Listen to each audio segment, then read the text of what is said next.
নমস্কার। গত দুদিন শারীরিক অসুস্থতার কারণে কোনো রকম ভিডিও করতে পারিনি।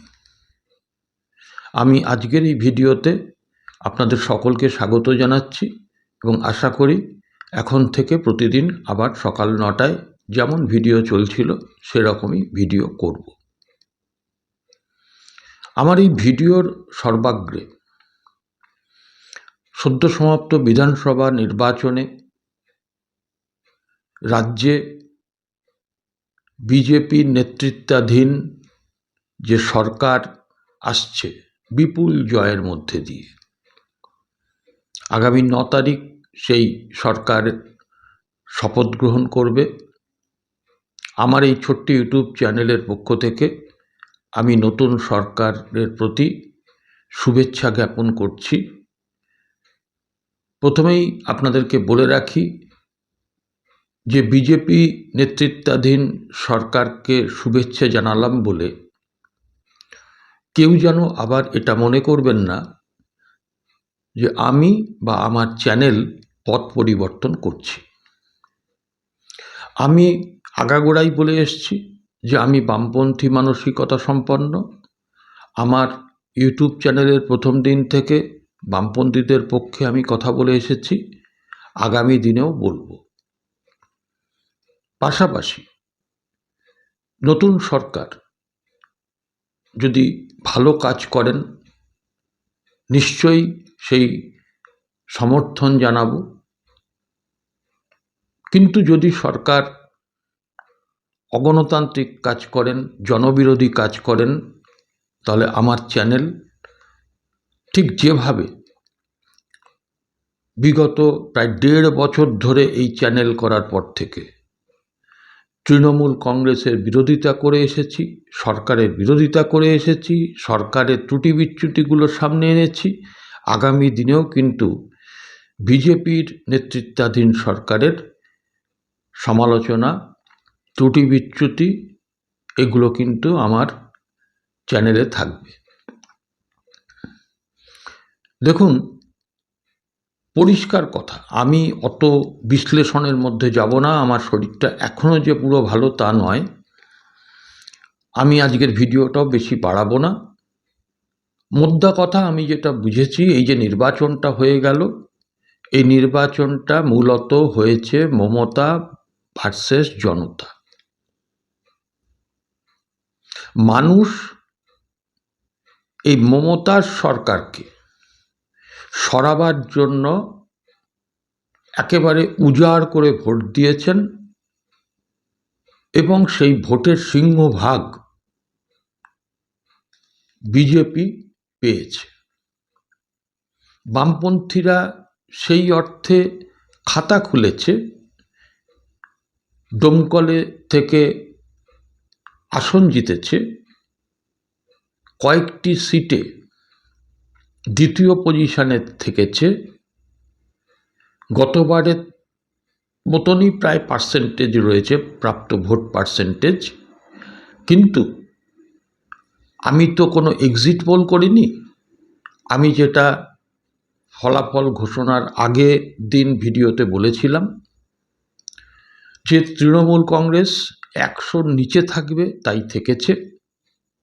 আমি বলেছিলাম বামপন্থীরা খাতা খুলেছে, তবে আমার আশা ছিল, আমি যেভাবে রিপোর্ট পেয়েছিলাম তাতে বামপন্থীরা 4টি আসন জিতবে বলে আমার কাছে খবরও ছিল এবং বেশ কয়েকটা আসনের লড়াই হবে বলেও আমি সেই আসনগুলো চিহ্নিত করেও আপনাদের কাছে বলেছিলাম। কিন্তু যে কোনো কারণেই হোক, কংগ্রেস, বাম এবং আইএসএফ যেরকমটা ভেবেছিলাম সেরকম রেজাল্ট হয়নি। মমতার বিরুদ্ধে মানুষ উজাড় করে বিজেপিকে ভোট দিয়েছে এবং যে প্রচারটা হচ্ছিল যে বামেদের আইএসএফকে বা কংগ্রেসকে ভোট দেওয়া মানে ভোটটা নষ্ট করা, মানুষ সেটা বিশ্বাস করেছে। যাই হোক, মমতা বিরোধী ভোটটার পুরোটাই প্রায় বিজেপি পেয়েছে। এখন এটাও ঠিক যে আগামী দিনে মতাদর্শগত এবং রাস্তায় নেমে যে লড়াই সরকারের ত্রুটি বিচ্যুতির বিরুদ্ধে, সেটা কিন্তু বামপন্থীদের সঙ্গেই বিজেপির হবে। এবং আমি এইটুকু আমার আশা যে আগামী দিনে, দেখুন ক্ষমতায় আসার কথা আমি বলছি না, কিন্তু আগামী দিনে বামপন্থীরাই লড়াই দেবে, রাস্তায় থাকবে। হতাশার কোনো জায়গা আছে বলে বামপন্থী কর্মী সমর্থকদের আমি মনে করি না। এখন এর মধ্যে আমি আপনাদের দুটো খবর দেব। সেটা হচ্ছে, নতুন যে সরকার হতে চলেছে, আমার কাছে যে খবর, সেই খবর অনুযায়ী কে মুখ্যমন্ত্রী হতে পারেন সেটা আমি মোটামুটি একটা খবর পেয়েছি, সেটাও আপনাদের কাছে এই ভিডিওতে বলবো। পাশাপাশি আমি এই নতুন সরকারের কাছে একজন পশ্চিমবঙ্গের সাধারণ মানুষ হিসাবে আমার কিছু প্রত্যাশার কথা আমি বলবো। আশা করি আপনারা যদি একমত হন তাহলে মন্তব্য করে জানাবেন। দেখুন, নতুন যে সরকার আসছে সেই সরকারের কাছে কিন্তু বিরাট প্রত্যাশা। না, বলবো আমি কে মুখ্যমন্ত্রী হচ্ছেন আগামী দিনে সেটা আমি বলছি, তার আগে আমার শুধু প্রত্যাশাটা বলে রাখি। যে নতুন যে সরকার এক বিপুল জনাদেশ নিয়ে এসছে, এটা কিন্তু মাথায় রাখতে হবে যে মানুষের প্রত্যাশার পাহাড় জমেছে। এই 15 বছরে শিক্ষা, স্বাস্থ্য, গণতন্ত্র সবটা শেষ করে দিয়েছেন মুখ্যমন্ত্রী। তিনি এখন পাগলের মতন বলছেন যে আমি পদত্যাগ করব না। উনি পদত্যাগ করলেন না করলেন কিচ্ছু এসে যায় না। ভারতবর্ষে সংবিধান আছে, আইন আছে, সেই অনুযায়ী যা হবার হবে। উনি এইটুকু বলতে পারি, ওনার এই সমস্ত কথাবার্তার মধ্যে দিয়ে পশ্চিমবঙ্গের মান, মর্যাদা, ইজ্জত যেটা 90% চলে গিয়েছিল, আরও 10% চলে গেল। এখন এই সরকারের কাছে প্রত্যাশা কি? যে এই রাজ্যে গণতন্ত্র প্রতিষ্ঠিত হোক, এই রাজ্যে আইন শৃঙ্খলার একটা উন্নতি হোক, পুলিশের যে কাজ পুলিশ সেটাই করুক, নিরপেক্ষভাবে কাজ করুক, শিক্ষা ব্যবস্থার উন্নতি হোক, প্রতি বছর এসএসসি হোক, প্রতিটা মানুষ যাতে তার অধিকারটা নিয়ে বাঁচতে পারে, এবং মিথ্যা মামলা থেকে শুরু করে যে সমস্ত ঘটনা ঘটেছে সেই সমস্ত ঘটনার কিন্তু অবসান ঘটাতে হবে। মেলা মহোৎসব যেটা আমরা দেখেছি, উন্নয়নমূলক কাজের বরাদ্দ টাকা সেই ওই মেলা মহোৎসবে চলে গেছে, নতুন কারখানা হয়নি, কর্মসংস্থান হয়নি, চাকরি বাকরি নেই। এই রকম একটা সময় যে সরকার আসছে, তার অন্যতম কাজ হওয়া উচিত কারখানা করা, চাকরি বাকরির ব্যবস্থা করা, শিক্ষান্তে, যাতে পরিযায়ী শ্রমিক হয়ে আর বাইরে চলে যেতে না হয়। এরকম প্রত্যাশার পাহাড় কিন্তু সাধারণ মানুষের যেমন আছে, আমিও সাধারণ মানুষের মধ্যে একজন, আমারও আছে।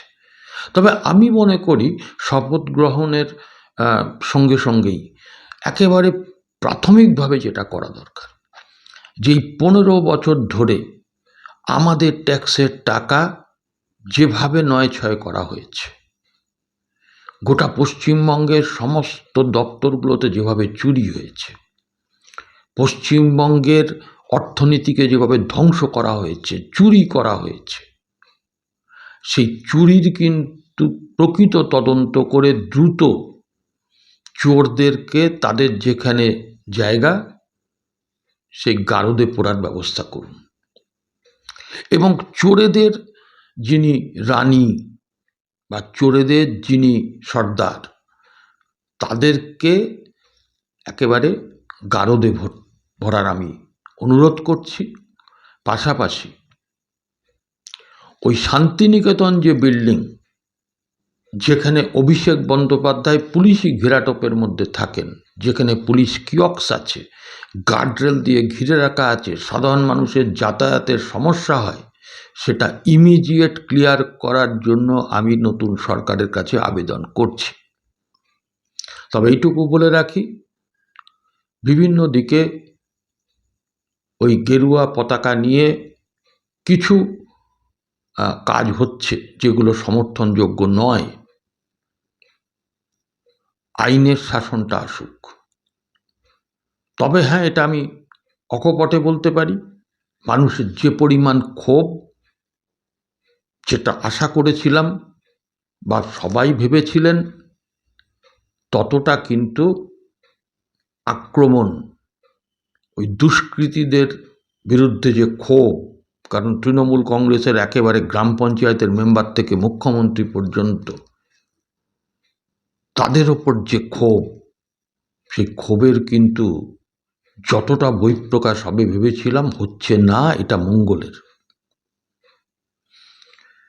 তৃণমূলের যারা দাদাগিরি করেছিল, গুন্ডামি করেছিল, মানুষকে অস্থির করে তুলেছিল, তারা আজকে কোনো কোনো জায়গায় বিক্ষোভের মধ্যে পড়ছে। দখল করা জায়গায় পার্টি অফিসগুলো আজকে দখল হচ্ছে, নাহলে ভেঙে দেওয়া হচ্ছে। কিন্তু যার অঙ্গুলি নির্দেশে এই গুন্ডাগর্দি চলত,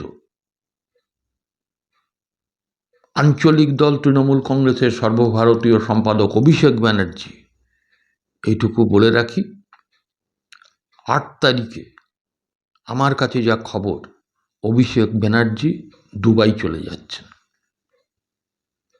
এবং সবশেষে যেটা আমি আপনাদের কৌতূহল জানাবার জন্যই এই ভিডিওটা, সেটা বলে দিই, আগামী 9 তারিখ বিকেল 4টে ব্রিগেড প্যারেড গ্রাউন্ডে পশ্চিমবঙ্গের নতুন মুখ্যমন্ত্রী হিসাবে শুভেন্দু অধিকারী শপথ নেবেন বলে আমার কাছে খবর।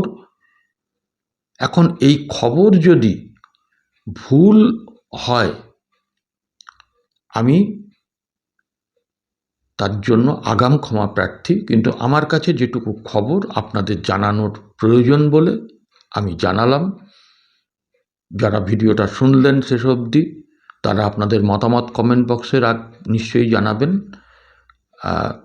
ভিডিওটাকে ভালো লাগলে একটু শেয়ার করে দেবেন, লাইক করবেন, এবং অবশ্যই অনুরোধ করছি চ্যানেলটাকে একটু সাবস্ক্রাইব করে পাশের বেল আইকনটাকে প্রেস করে পাশে থাকবেন।